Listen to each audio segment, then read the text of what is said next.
So WhatsApp guys, welcome back to another video of our channel. তো আজকে এই ভিডিওতে আমরা কথা বলবো পঞ্চায়েত সিজন 4 নিয়ে। হ্যাঁ, আমি কিছুক্ষণ আগে শেষ করে উঠলাম পঞ্চায়েত সিজন 4 আর ভিডিওটা এখনই বানাচ্ছি। গতকাল রাতে এটা মুক্তি পেয়েছে। তো কেমন কি হলো? সিজনটা কি সত্যিই ভালো হলো প্রিভিয়াস সিজনগুলোর মতো? নাকি কোথাও না কোথাও গিয়ে এবার পিছিয়ে থাকলো? জানা যাক এই ভিডিওতে। কিন্তু ভিডিও শুরু করার আগে একটাই আবেদন, ভিডিওটা ভালো লাগলে ভিডিওটা লাইক করে দেবেন, চ্যানেলে সাবস্ক্রাইব করে দেবেন। চলুন আজকের ভিডিওটা শুরু করা যাক। তো সিজন 4 নিয়ে আলোচনা করার আগে আপনাদের একটা কথা আমি জানিয়ে রাখি যে সিজন 3 এসেছিল 2024 সালে এবং সিজন 4 কিন্তু 1 বছরের কম টাইমে চলে এসছে, অর্থাৎ গতকাল রাতে এটি মুক্তি পেয়েছে সিজন 4। তো কোথাও না কোথাও গিয়ে কিন্তু এখানে কোয়ান্টিটি ওভার কোয়ালিটি আমরা লক্ষ্য করতে পারি। আপনি যদি পুরো সিরিজটা দেখেন, আমার অন্তত এটাই ফিল হয়েছে। এবার যদি একটু করে গল্পটা বলি, তো যেখানে সিজন 3 শেষ হয়েছিল সেখান থেকে গল্পটা কন্টিনিউ হচ্ছে সিজন 4-এ। এবং এখানে মেন যে প্লট যেটা রাখা হয়েছে এইবার, সেটা হচ্ছে পলিটিক্স, এবং বিশেষ করে গ্রাম পঞ্চায়েতে ইলেকশন হচ্ছে সেটা নিয়ে কীভাবে পলিটিক্স হচ্ছে এই নিয়ে এইবারের পুরো সিজনটা করা হয়েছে। যেটা কোথাও না কোথাও গিয়ে আপনার ভালো লাগবে, আবার অনেকজনের খারাপও লাগতে পারে। তো আমার কাছে এই সিরিজের জন্য বেশ কিছু পজিটিভ দিক আর সামান্য কিছু নেগেটিভ দিকও রয়েছে।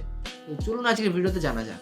তো এবার যদি কথা বলি এই সিরিজের প্রথম পজিটিভ দিক নিয়ে, তো আমার প্রথম পজিটিভ যেটা লেগেছে সেটা হচ্ছে এবার কিন্তু পঞ্চায়েত নিজের যে স্ট্রিকটা সেটা কিন্তু মেনটেন করেছে, এবং কোথাও না কোথাও গিয়ে যে চেনা ছককে আমরা পঞ্চায়েতকে চিনি সেই ছকটা ভেঙে দিয়েছে। এখানে আপনি বেশি কমেডির থেকে থ্রিলের ডোজটা পাবেন, সাসপেন্সটা পাবেন, যেটা কিন্তু পঞ্চায়েতের বাকি সিজনগুলোতে আপনি অতটা পাবেন না।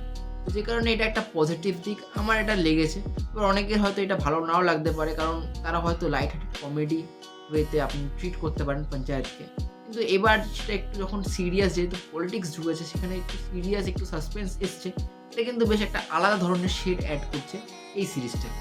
তো এবার যদি কথা বলি এই সিরিজের সেকেন্ড পজিটিভ দিক নিয়ে, তো আমার এই সিজনের যে সেকেন্ড পজিটিভ দিক যেটা লেগেছে সেটা হচ্ছে বন্ধুরা, এখানে যেভাবে ক্যারেক্টার্সরা পারফরমেন্স দিয়েছে, মানে প্রতিটা অ্যাক্টর অ্যাক্ট্রেস নিজের রোলে এতটাই নিখুঁত হয়ে দাঁড়িয়েছে যে আমরা কোথাও না কোথাও গিয়ে গুলিয়ে ফেলেছি যে তারা আদৌ অ্যাক্টর অ্যাক্ট্রেস নাকি সেই ক্যারেক্টারটা, মানে ক্যারেক্টারটা এতটাই জলজ্যান্ত মানুষ হয়ে উঠেছে আমাদের কাছে। এবং কোথাও না কোথাও দেখতে দেখতে আপনারাও এই ওয়ার্ল্ডের মধ্যে আবার নিজেদেরকে খুঁজে পাবেন, যে কারণে এটা কিন্তু একটা পজিটিভ দিক আমার লেগেছে। তবে যদি কথা বলি থার্ড পজিটিভ দিক নিয়ে, থার্ড পজিটিভ এখানে যে ক্যামিওগুলোকে ইউজ করা হয়েছে। আমি টাইটেল অ্যানাউন্সমেন্ট দিনই বলেছিলাম যে এখানে কিছু নতুন ক্যারেক্টার ইন্ট্রোডিউস করানো হতে পারে, এবং সেই ক্যারেক্টারগুলোকে মেবি ওরা কিন্তু ক্যামিও হিসেবে ব্যবহার করতে পারে। তো সেরকমই করা হয়েছে দুটো ক্যারেক্টারকে নিয়ে, এবং যেটা কিন্তু আপনাকে বেশ ভালোই লাগাবে, কারণ ওই দুটো ক্যারেক্টারের পারফরমেন্সও খুব ভালো এবং রাইটিং খুব ভালো লেখা হয়েছে। যেটুকু টাইম আসে স্ক্রিনে তাদের কিন্তু বেশ মস্তি লাগে। তো এবার যদি কথা বলি ফোর্থ পজিটিভ দিক নিয়ে, তো ফোর্থ পজিটিভ বলবো এখানে যে প্রোডাকশন কোয়ালিটি, যেটা বাকি 3টে সিজন মেনটেন হয়েছিল ঠিক সেভাবেই কিন্তু এই সিজনেও ওই কোয়ালিটিটা মেনটেন হয়। শুধু তাই নয়, প্রতিটা শট কিন্তু ভালো ওয়েতে নেওয়া হয়েছে, যে কারণে পঞ্চায়েতের বাকি সিজনগুলোর মতো এই সিজনেও আমাদের দেখতে বেশ ভালোই লাগে এবং চোখে একটা আলাদাই সুকুন দিতে পারে। তো এবার যদি কথা বলি last but not the least positive point নিয়ে, তো সেই পয়েন্টে আমি বলবো এখানে কিন্তু যে বিজিএম বা যেভাবে মিউজিকগুলো আসে, অর্থাৎ গানগুলো আসে, সেগুলো কিন্তু বেশ ভালোই লাগে এবং কোথাও না কোথাও গিয়ে কিন্তু এগুলো সিকোয়েন্স তুলতে সক্ষম হয়। তো এই ছিল এই সিরিজের পজিটিভ। তো এবার যদি কথা বলি এই সিরিজের নেগেটিভ পয়েন্ট নিয়ে, তো আমি বলবো নেগেটিভ পয়েন্ট আমার দুটো লেগেছে। তো প্রথম নেগেটিভ যেটা লেগেছে সেটা হচ্ছে এখানে যে কমেডিটা, মানে যেহেতু এটা একটা পলিটিক্যাল সাসপেন্স টাইপের হয়ে গেছে, তো সেখানে কোনো কমেডি সিনগুলো অনেকটা কাটছাট হয়ে গেছে। মানে 1, 2, 3 এই 3টে সিজনে যতটা কমেডি ছিল এই ক্ষেত্রে তা অর্ধেকে চলে এসছে, এবং প্রতিটা এপিসোডে একটা করে হয়তো কমেডি মুমেন্ট সে থাকছে, যে মুমেন্টগুলো আগে আমরা প্রতিটা এপিসোডে পেতাম এবং অনেক ভালো ভালো ওয়েতে পেতাম। তো কোথাও না কোথাও গিয়ে সেটা কিন্তু একটু স্যাক্রিফাইস হয়েছে এই সিরিজে, এই সিজনে আমার যেটা মনে হয়েছে।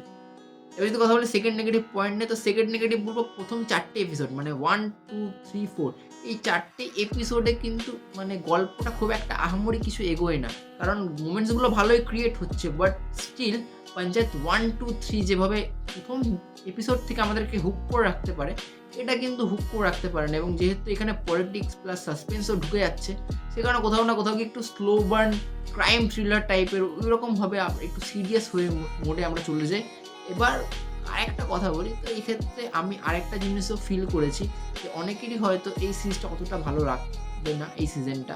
কারণ প্রিভিয়াস সিজনগুলোতে যতটা কমিক এলিমেন্ট ছিল বা প্রতিটা মোমেন্টস যেভাবে এসছে, এক্ষেত্রে কিন্তু এই মোমেন্টসের সংখ্যা অনেকটাই কম, যে কারণে অনেকেই হয়তো বলতে পারে যে আগের মতো সেই লেভেলটা এবার ম্যাচ করতে পারেনি। বাট আমি বলব স্টিল এবারের রাইটিংটা আরেকটু পোক্ত হয়েছে, কারণ গ্রাউন্ড লেভেল থেকে এবার ওরা পুরো পলিটিক্সটাকে দেখিয়েছে।